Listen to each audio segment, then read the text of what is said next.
اعوذ باللہ من الشیطان الرجیم بسم اللہ الرحمن الرحیم کداب آل فرعون والذین من قبلہم، جیسے کہ معاملہ ہوا آل فرعون کا اور ان کا جو ان سے پہلے تھے۔ آل فرعون سے پہلے قوم شعیب سے پہلے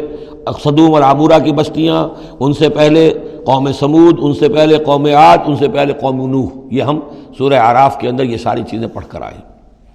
کداب آل فرعون والذین من قبلہم کفروا بآیات اللہ، انہوں نے بھی اللہ کی آیات کا کفر کیا۔ فأخذہم اللہ بذنوبہم، تو اللہ نے پکڑ لیا انہیں ان کے گناہوں کی پاداش میں۔ ان اللہ قوی شدید العقاب، یقیناً اللہ تعالیٰ قوی ہے، قوت والا ہے، زور آور ہے اور سزا دینے میں سخت ہے۔ ذالک بأن اللہ لم یکن مغیرا نعمۃ انعمها علی قوم حتی یغیروا ما بانفسہم، یہ اس لیے ہے کہ اللہ تعالیٰ کا یہ طریقہ نہیں ہے کہ کوئی نعمت جو اس نے کسی قوم کو دی ہو اس میں تغیر کر دے جب تک کہ وہ قوم اپنے اندر کی کیفیت کو متغیر نہ کر دے۔ یعنی یہ ہر قوم جو اٹھی تھی اسی شکل میں اٹھی تھی کہ اللہ تعالیٰ نے ایک نبی بھیجا، جیسے کہ قوم ہود ختم ہوئی تو حضرت ہود اور ان کے ساتھیوں کے ذریعے سے ایک نئی قوم وجود میں آئی جو آگے چل کر سمود کہلائی۔ تو یہ لوگ کون تھے؟ یہ لوگ تھے جن کو اللہ نے نعمت دی تھی، انعام دیا تھا، احسان کیا تھا، ایمان انہیں ملا تھا، لیکن جب انہوں نے اپنی اس نعمتوں کو بدل دیا، کفر کی روش پر آ گئے، توحید کی پگڈنڈی چھوڑ کر، توحید کی شاہراہ کو چھوڑ کر شرک کی پگڈنڈیوں پہ مڑ گئے، تو پھر اللہ تعالیٰ کی نعمت بھی تبدیل ہو جاتی ہے، اللہ تعالیٰ نعمت سلب کر لیتا ہے، انعام کی جگہ پر اللہ کا عذاب آ جاتا ہے۔ ذالک بأن اللہ لم یکن مغیرا نعمۃ انعمها علی قوم حتی یغیروا ما بانفسہم، یہی ہے جو مضمون آگے بھی آئے گا سورہ رعد میں بھی، اور اس کو پھر یہ کہ اردو میں بھی ایک شعر میں لوگوں نے پیش کیا ہے کہ خدا نے آج تک اس قوم کی حالت نہیں بدلی، نہ ہو جس کو خیال آپ اپنی حالت کے بدلنے کا۔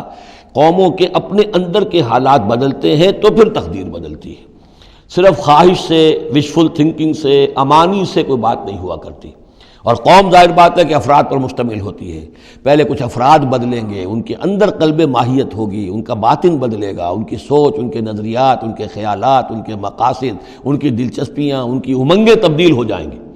یہ اندر کے بدلے ہوئے لوگ جو ہیں جب کثیر تعداد میں ہوں گے تو پھر یہ مل جل کر زور لگائیں گے، طاقت لگائیں گے، معاشرے کو بدل دیں گے، اور پھر یہ اس طریقے سے کہ انقلاب آئے گا۔ کیوں بجاں در رفت جہاں دیگر شود، جہاں چو دیگر شد جہاں دیگر شود، جب یہ قرآن کسی کے اندر اتر جاتا ہے اس کے اندر ایک تبدیلی آ جاتی ہے، بالکل بدل جاتا ہے انسان اندرونی طور پر، اور یہ اندرونی تبدیلی ہے جو عالمی انقلاب تک ممتد ہو سکتی ہے۔ وَأَنَّ اللَّهَ سَمِيعٌ عَلِيمٌ، اللہ سب کچھ سننے والا جاننے والا ہے۔ کداب آل فرعون، جیسے کہ دستور تھا یا ہوا معاملہ آل فرعون کا، والذین من قبلہم، اور جو ان سے پہلے تھے، کذبوا بآیات ربہم، انہوں نے اپنے رب کی آیات کو جھٹلایا، فأہلکناہم بذنوبہم، تو ہم نے ان کو ہلاک کر دیا ان کے گناہوں کی پاداش میں، واغرقنا آل فرعون، اور آل فرعون کو ہم نے غرق کر دیا، وکل کانوا ظالمین، اور یہ سب کے سب ظالم تھے۔ ان شر الدواب عند اللہ الذین کفروا فہم لا یؤمنون، بدترین چوپائے اللہ کے نزدیک یہی لوگ ہیں اللہ کے نزدیک جو کفر کرتے ہیں اور وہ ایمان نہیں لاتے۔ یعنی وہی جو آیت ہم پڑھ چکے سورہ اعراف میں کہ یہ لوگ انسان نظر آتے ہیں، حقیقت میں انسان نہیں ہیں۔ لہم قلوب لا یفقہون بہا ولہم اعین لا یبصرون بہا ولہم آذان لا یسمعون بہا اولئک کالانعام بل ہم اضل، وہ چوپایوں کے مانند ہیں بلکہ ان سے بھی گئے گزرے۔ اس لیے شر الدواب کہا گیا، تمام جانداروں میں اور جمان چوپایوں میں، جانوروں میں سب سے برے لوگ جو ہیں وہ یہ انسان نما حیوان ہیں کہ جن کے اندر عقل نہیں، جن کے اندر شعور نہیں، جو ایمان سے خالی ہیں اور کفر پر اور صرف دنیا کی لذتوں پر ریجھ گئے ہیں۔ الذین عاہدت منہم ثم ینقضون عہدہم فی کل مرۃ وہم لا یتقون، وہ لوگ کہ جن سے آپ نے اے نبی معاہدہ کیا تھا پھر وہ ہر مرتبہ اپنا عہد توڑتے ہیں اور اس کا کوئی ڈر نہیں رکھتے۔ اب یہ اشارہ ہو رہا ہے یہود کی طرف، کیونکہ حضور جب مدینے میں تشریف لائے تو میں نے آپ کو شروع میں بتا دیا تھا کہ آپ نے بہت بڑا یہ سمجھیے کہ اس کو Montgomery what, professor Montgomery what نے جس قدر تعریف کی ہے اس کی، اور سارے جتنے بھی الفاظ ہو سکتے تھے انگریزی زبان میں، اسٹیٹسمین شپ کہ حضور کا معاملہ، فہمی کا معاملہ، تدبر کا معاملہ، سیاست کو سمجھنے کا معاملہ، اس کی بہت بڑی بات یہ ہے کہ آپ نے یہودی قبائل جو تھے تینوں ان کو معاہدوں میں جکڑ لیا۔ تو یہ ایک بہت بڑا آپ کا کارنامہ تھا، لیکن اب ظاہر بات ہے جکڑے تو وہ گئے، اندر سے وہ دشمنی کرتے تھے، ساز باز کرتے تھے، اوپر معاہدہ ہے، اندر سے ساز باز چل رہی ہے، پیغامات بھیجے جا رہے ہیں قریش کو کہ کیا کر رہے ہیں آپ لوگ، کیوں دیر کر رہے ہیں، کیوں نہیں حملہ کرتے، ہم اندر سے آپ کی مدد کریں گے. تو یہ خدمت ابھی چل رہی تھی. تو فرمایا الذین عاہدت منہم ثم ینقضون عہدہم، وہ لوگ کہ جن سے نبی آپ نے عہد کیا، معاہدے کیے، اور وہ یہ کہ اپنے معاہدے توڑ رہے ہیں، فی کل مرۃ، ہر بار، وہم لا یتقون، اور وہ ڈرتے نہیں ہیں. فإما تثقفنہم فی الحرب، تو اگر آپ پا جائیں انہیں جنگ میں، فشرد بہم من خلفہم، تو ان کو ایسی سزا دیجئے کہ جو پیچھے ہیں ان کے ہوش ٹھکانے آ جائیں، لعلہم یذکرون، تاکہ انہیں عبرت حاصل ہو جائے. یعنی یہ کہ اب ایک تو یہ ہے کہ وہ کوئی صرف ان کی جو ہے وہ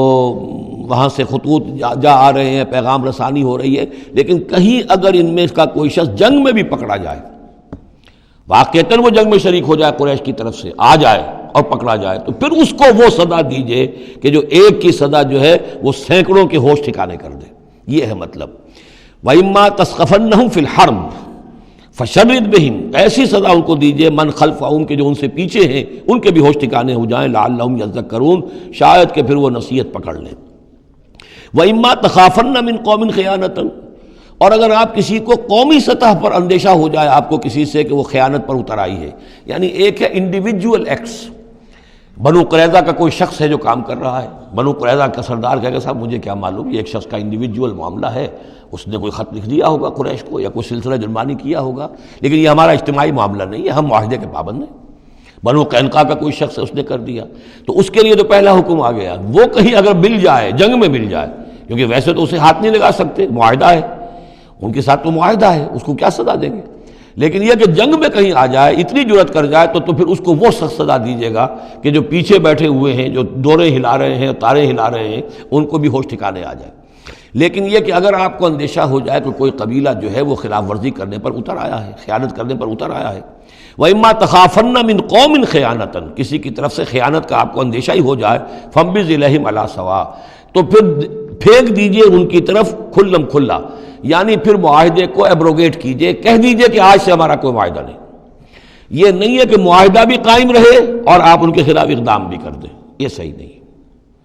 اس لیے کہ یہ مقام جو ہے اخلاقی اعتبار سے بھی غلط ہے، اور خاص طور پر آپ کا مقام، مقام نبوت، اس کے اعتبار سے کسی درجے میں بھی نہیں ہے کہ کسی قوم کے ساتھ معاہدہ بھی ہے،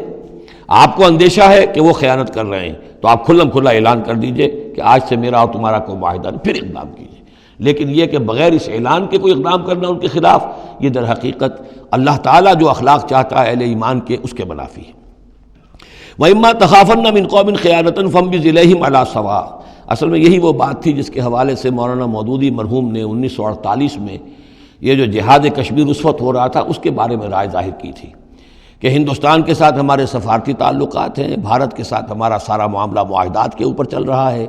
پھر اگر یہ کہ معاملہ جو ہے دوسری طرف ہم یہ شکل کر رہے ہیں کہ وہاں پر جنگ کا معاملہ کر رہے ہیں، تو یہ غلط ہے، شریعت کی روح سے، قرآن کی روح سے غلط ہے. ہمیں کھلم کھلا اعلان کرنا چاہیے،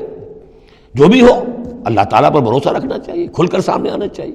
یہ یا کہ میز کے اوپر تو معاہدہ ہے، ہاتھ مل رہے ہیں اور میز کے نیچے سے ٹانگیں گھسیٹی جا رہی ہیں، یہ دنیا داروں کا دھندا تو ٹھیک ہے، لیکن اسلام کی روح سے ایک اسلام کے نام پر بننے والی مملکت کی حکومت کا یہ طرز عمل درست نہیں ہے. یہ تھا وہ معاملہ جو سن 48 میں مولانا مودودی نے یہ رائے ظاہر کی تھی، اور اس پر پھر کافی ان کے خلاف جو ہے عوامی جذبات جو ہیں وہ بہت جو ہے اس وقت بہت بلند ہو گئے تھے، مشتعل ہو گئے تھے، اس لیے کہ عوام کی اپنی سوچ ہوتی ہے. وَإِمَّا تَخَافَنَّ مِنْ قَوْمٍ خِيَانَةً فَانبِذْ إِلَيْهِمْ عَلَىٰ سَوَاءٍ، معاہدہ ان کے منہ پر دے مارو، ان اللہ لا يحب الخائنین، یقیناً اللہ تعالیٰ کو خیانت کرنے والے پسند نہیں ہیں. وَلَا يَحْسَبَنَّ الَّذِينَ كَفَرُوا سَبَقُوا، اور نہ سمجھے وہ لوگ جنہوں نے کفر کیا ہے کہ وہ بچ نکلے ہیں، یعنی یہ کہ اب اگر کچھ لوگ بچ کے بھی تو چلے گئے نا، آخر 1000 کی نفری آئی تھی. انہم لا یعجزون، یہ جو بچ کر چلے گئے وہ یہ نہ سمجھے کہ وہ اللہ کو عاجز کر دیں گے، وہ عاجز نہیں کر سکیں گے. صدق اللہ العظیم.